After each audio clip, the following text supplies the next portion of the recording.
नमस्कार खबरों के इस बुलेटिन में तुहाडा स्वागत। मैं हरजिंदर कौर सैनी। पहला पेश ने चोणवीआं खबरां। प्रधानमंत्री नरेंद्र मोदी अनुसार जल जीवन मिशन देश के विकास नूं दे रहा है नवीं रफ्तार।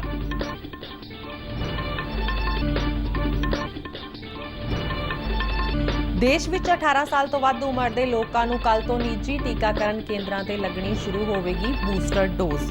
निजी हस्पतालों लई हुण कोविड रोकू टीके की कीमत घटा के 225 रुपए की गई। राज्यपाल बनवारी लाल पुरोहित और मुख्यमंत्री भगवंत मान ने महाराजा रणजीत सिंह पंजाब टैक्नीकल यूनीवर्सिटी बठिंडा के विद्यार्थियों को दित्तियां डिग्रियां।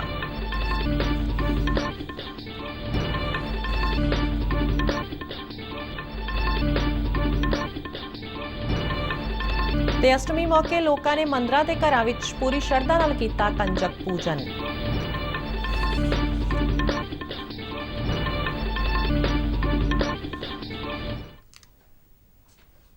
ते हुण खबरां विस्तार नाल।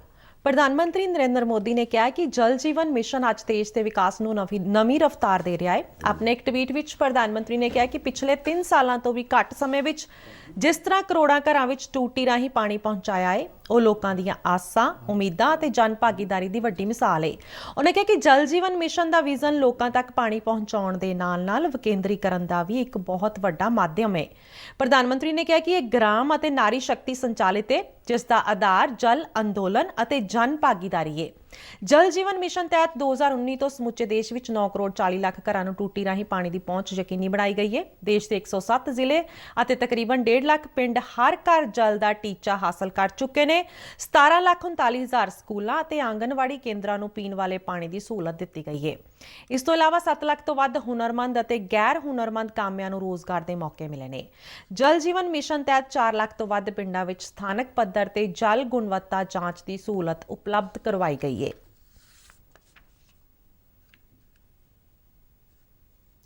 देश विच 18 साल तो वध उम्र के लोगों को बूस्टर डोज कल 10 अप्रैल तो लगनी शुरू हो जाएगी। ये बूस्टर डोज निजी टीकाकरण केंद्रों पर लगाई जाएगी।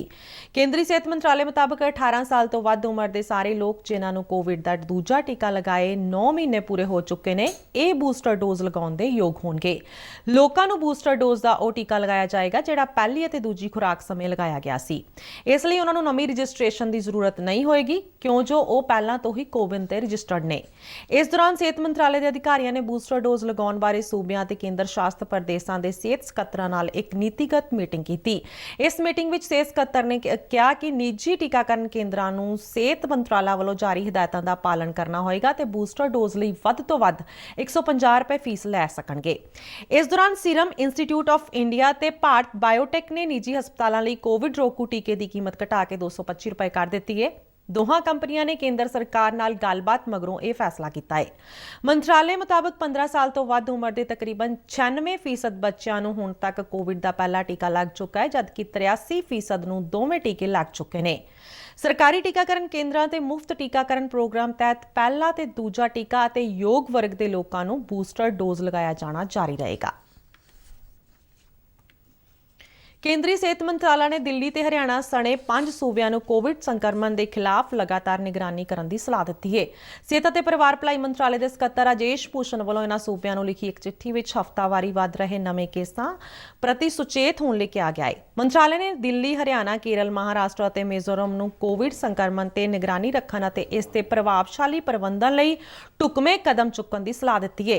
मंत्रालय ने कहा कि कई सूबियां विच पिछले दिन ही नवे मामलों की गिनती विच वाधा दर्ज किया गया है। इसलिए ढुकवीं गिनती विच टैसटिंग करना जरूरी है। मंत्रालय ने सूबियां नूं नवे कोविड-19 मामलों ते क्लस्टरां की निगरानी करने की भी सलाह दी है। हिमाचल प्रदेश की राजधानी शिमला में अज भारतीय जनता पार्टी वालों एक रोड शो का आयोजन किया गया। पार्टी के कौमी प्रधान जगत प्रकाश नड्डा, केंद्रीय सूचना ते प्रसारण मंत्री अनुराग सिंह ठाकुर और हिमाचल के मुख्यमंत्री जयराम ठाकुर समेत कई होर नेता इस रोड शो में शामिल हुए।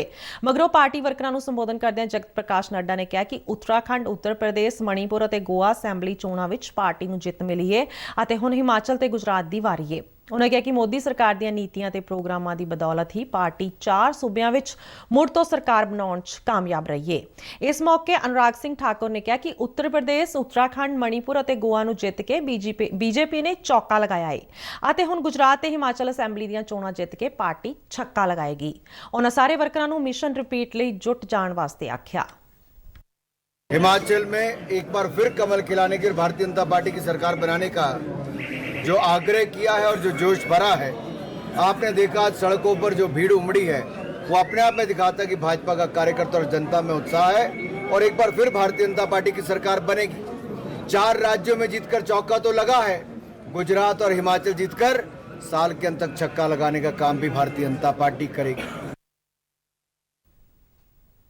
महाराजा रणजीत सिंह पंजाब टैक्नीकल यूनीवर्सिटी बठिंडा की पहली कन्वोकेशन अज आयोजित की गई। इस दी प्रधानगी यूनीवर्सिटी के कुलपति ते पंजाब के राज्यपाल बनवारी लाल पुरोहित ने की। इस कन्वोकेशन दौरान राज्यपाल बनवारी लाल पुरोहित, मुख मंत्री भगवंत मान और यूनीवर्सिटी के उप कुलपति बूटा सिंह सिद्धू ने विद्यार्थियों को डिग्रियां वंडियां। अपने संबोधन विच राज्यपाल बनवारी लाल पुरोहित ने कहा कि डिग्री वंड समागम विच विद्यार्थियों लिए एक वड्डा तिहार हुंदा है जदों उन्हां नूं अपनी पढ़ाई का फल हासिल हुंदा है। उन्हां यूनीवर्सिटी की पहली कन्वोकेशन लई उप कुलपति और स्टाफ नूं वधाई दित्ती।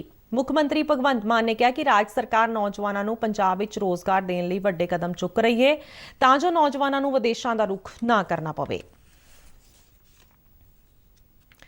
आज़ादी का अमृत महोत्सव ਨੂੰ समर्पित आज़ादी का सफर तहत ਅਸੀਂ ਭਾਰਤ ਦੀ ਆਜ਼ਾਦੀ ਵਿੱਚ ਯੋਗਦਾਨ ਪਾਉਣ ਵਾਲੇ ਵੱਖ-ਵੱਖ ਮੰਨੇ ਪਰਮੰਨੇ ਅਤੇ ਗੁੰਮਨਾਮ ਆਜ਼ਾਦੀ ਸੰਗਰਾਮੀਆਂ ਦੇ ਜੀਵਨ ਦੇ ਪਹਿਲੂਆਂ ਤੋਂ ਤੁਹਾਨੂੰ ਜਾਣੂ ਕਰਵਾਉਂਦੇ ਹਾਂ। ਇਸ ਤੋਂ ਇਲਾਵਾ ਆਜ਼ਾਦੀ ਦੇ ਸੰਘਰਸ਼ ਨਾਲ ਜੁੜੀਆਂ ਹੋਰ ਗਤੀਵਿਧੀਆਂ ਬਾਰੇ ਵੀ ਦੱਸਦੇ ਹਾਂ। ਅੱਜ ਦੀ ਕੜੀ ਵਿੱਚ ਅਸੀਂ ਤੁਹਾਨੂੰ ਆਜ਼ਾਦੀ ਘੁਲਾਟੀਏ ਮੀਆਂ ਸਾਹਿਬ ਖੁਰਦ, ਸ਼ਾਇਰੇ ਕਸ਼ਮੀਰ ਗੁਲਾਮ ਅਹਿਮਦ ਅਤੇ ਸ਼ਾਸਤਰੀ ਸੰਗੀਤ ਗਾਇਕਾ ਸ਼ਰਨ ਰਾਣੀ ਬਾਰੇ ਜਾਣਕਾਰੀ ਦੇ ਰਹੇ ਹਾਂ।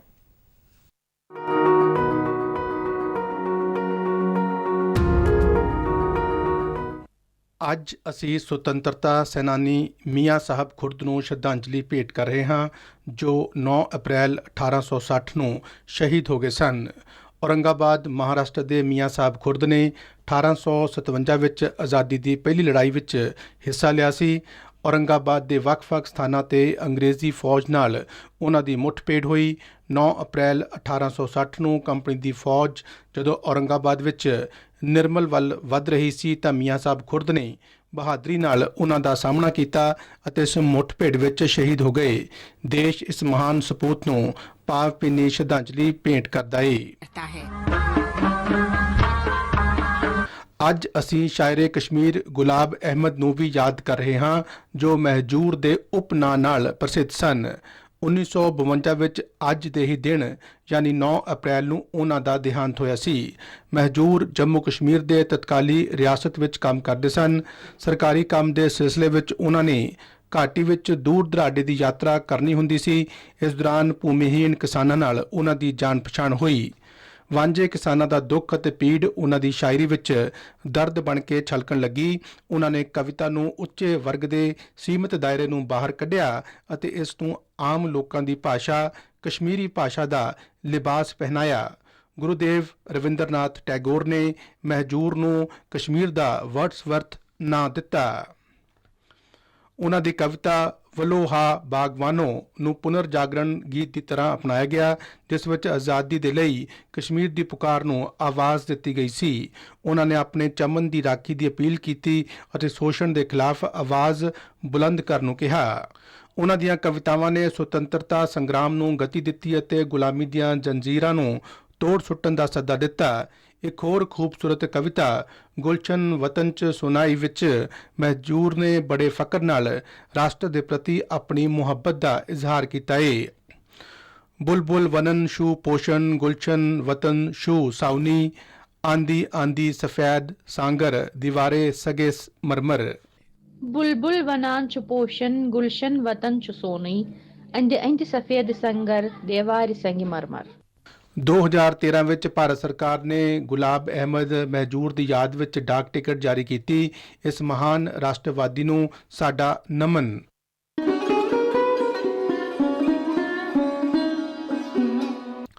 ਅੱਜ ਅਸੀਂ ਸ਼ਰਨ ਰਾਣੀ ਨੂੰ ਵੀ ਯਾਦ ਕਰ ਰਹੇ ਹਾਂ, ਜਿਨ੍ਹਾਂ ਦਾ ਜਨਮ 9 ਅਪ੍ਰੈਲ 1929 ਨੂੰ ਹੋਇਆ ਸੀ।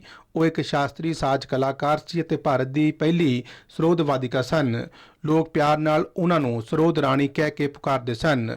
ਸ਼ਰਨ ਰਾਣੀ ਦਾ ਜਨਮ ਪੁਰਾਣੀ ਦਿੱਲੀ ਵਿੱਚ ਹੋਇਆ ਸੀ।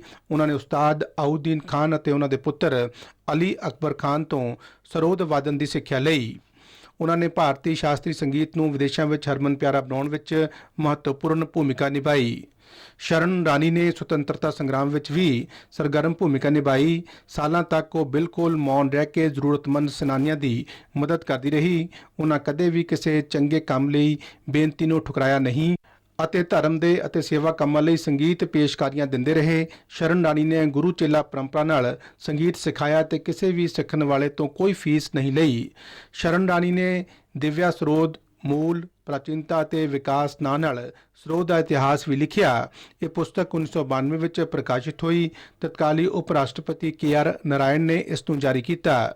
ਪੁਸਤਕ ਦੇ ਦੂਜੇ ਸੰਸਕਰਣ ਨੂੰ ਸਾਬਕਾ ਪ੍ਰਧਾਨ ਮੰਤਰੀ ਸ਼੍ਰੀ IK ਗੁਜਰਾਲ ਨੇ 2008 ਵਿੱਚ ਜਾਰੀ ਕੀਤਾ।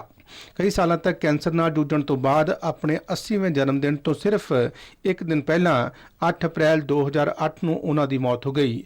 ਦੇਸ਼ ਦੀ ਇਸ ਮਹਾਨ ਸੁਪੁੱਤਰੀ ਨੂੰ ਸਾਡਾ ਨਮਨ।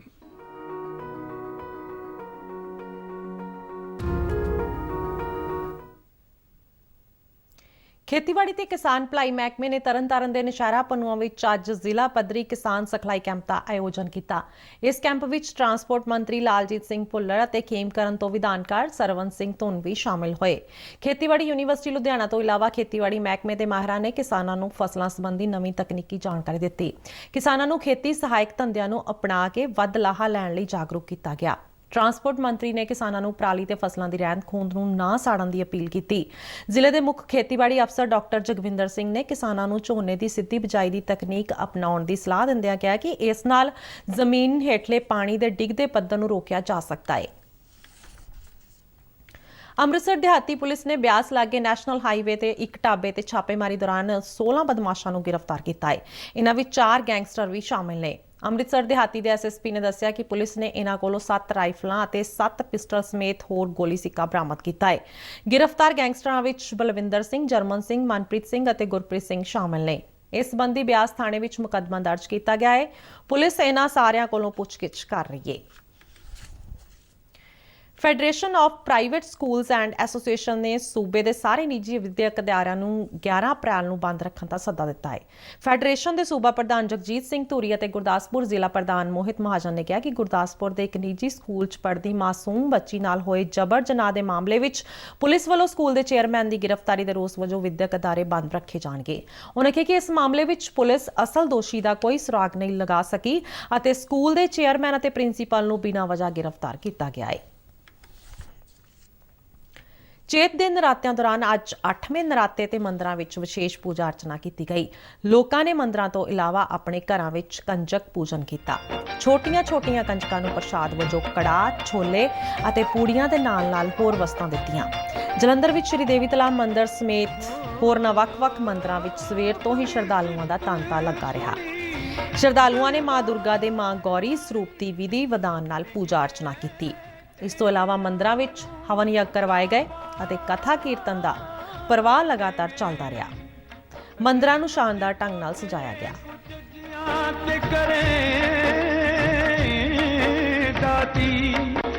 ਬਿਨਾ ਬੇੜੀ ਭਵ ਸਾਗਰੋਂ ਤਾਰ ਦੇਵੇਂ।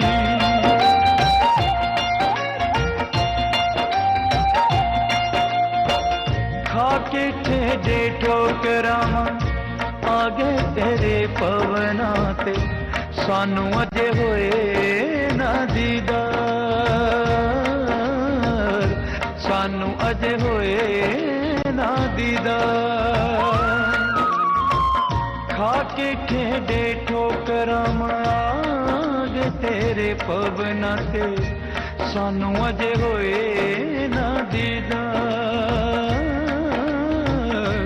ਸਾਨੂੰ ਅਜੇ ਹੋਏ ਨਾ ਦੀਦਾਰ। ਸਾਰੇ ਬੋਲੋ ਕੇ ਬੋਲੋ ਜੈ ਮਾਤਾ ਦੀ, ਬਾਤ ਨਹੀਂ ਆਈ ਜੈ ਮਾਤਾ ਦੀ, ਅਗਲੇ ਬੋਲੋ ਜੈ ਮਾਤਾ ਦੀ, ਪਿਛਲੇ ਬੋਲੋ ਜੈ ਮਾਤਾ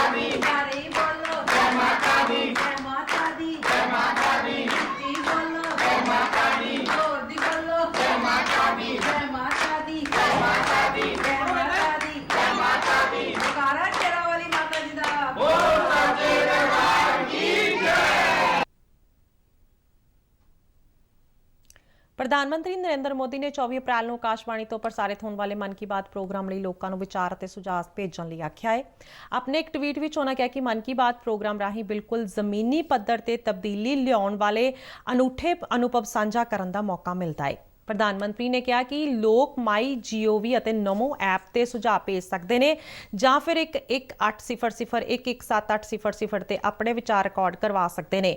ਫੋਨ ਲਾਈਨਾਂ 20 ਅਪ੍ਰੈਲ ਤੱਕ ਖੁੱਲੀਆਂ ਰਹਿਣਗੀਆਂ। ਇਸ ਤੋਂ ਇਲਾਵਾ 1922 ਨੰਬਰ ਤੇ ਮਿਸਡ ਕਾਲ ਰਾਹੀਂ ਮਿਲਣ ਵਾਲੇ ਲਿੰਕ ਤੇ SMS ਭੇਜ ਕੇ ਵੀ ਸਿੱਧੇ ਪ੍ਰਧਾਨ ਮੰਤਰੀ ਤੱਕ ਸੁਝਾਅ ਭੇਜੇ ਜਾ ਸਕਦੇ ਨੇ। ਪੰਜਾਬ ਸਮੇਤ ਕਈ ਸੂਬਿਆਂ ਵਿੱਚ ਮੌਸਮ ਦਿਨੋਂ ਦਿਨ ਗਰਮ ਹੁੰਦਾ ਜਾ ਰਿਹਾ ਹੈ। ਆਮ ਤੌਰ ਤੇ ਮਈ ਮਹੀਨੇ ਦੇ ਮੱਧ ਵਿੱਚ ਦਰਜ ਕੀਤਾ ਜਾਣ ਵਾਲਾ ਤਾਪਮਾਨ ਅਪ੍ਰੈਲ ਦੇ ਇਹਨਾਂ ਦਿਨਾਂ ਵਿੱਚ ਵੀ ਦੇਖਣ ਨੂੰ ਮਿਲ ਰਿਹਾ ਹੈ। ਇਸ ਵੱਧਦੀ ਗਰਮੀ ਨਾਲ ਲੋਕ ਪਰੇਸ਼ਾਨ ਨੇ ਅਤੇ ਦਿਨ ਵੇਲੇ ਤਿੱਖੀ ਧੁੱਪ ਕਾਰਨ ਸੜਕਾਂ ਤੇ ਵੀ ਆਵਾਜਾਈ ਘੱਟ ਹੀ ਦੇਖਣ ਨੂੰ ਮਿਲ ਰਹੀ ਹੈ। ਸੂਬੇ ਵਿੱਚ ਅੱਜ ਵੱਧ ਤੋਂ ਵੱਧ ਤਾਪਮਾਨ 43.8 ਡਿਗਰੀ ਸੈਲਸੀਅਸ ਬਰਨਾਲਾ ਵਿਖੇ ਰਿਹਾ। ਇਸ ਤੋਂ ਇਲਾਵਾ ਬਠਿੰਡਾ ਵਿੱਚ 43.4 ਜਦਕਿ ਮੋਗਾ ਵਿੱਚ 42.5 ਡਿਗਰੀ ਸੈਲਸੀਅਸ ਤਾਪਮਾਨ ਦਰਜ ਕੀਤਾ ਗਿਆ। ਮੌਸਮ ਵਿਭਾਗ ਨੇ ਆਉਂਦੇ ਕੁਝ ਦਿਨਾਂ ਵਿੱਚ ਗਰਮੀ ਦੀ ਲਹਿਰ ਚੱਲਣ ਦੀ ਚੇਤਾਵਨੀ ਜਾਰੀ ਕੀਤੀ ਹੈ। ਇਹ ਗਰਮੀ ਤਕਰੀਬਨ ਸਮੁੱਚੇ ਜ਼ਿਲ੍ਹਿਆਂ ਵਿੱਚ ਦੇਖਣ ਨੂੰ ਮਿਲੇਗੀ।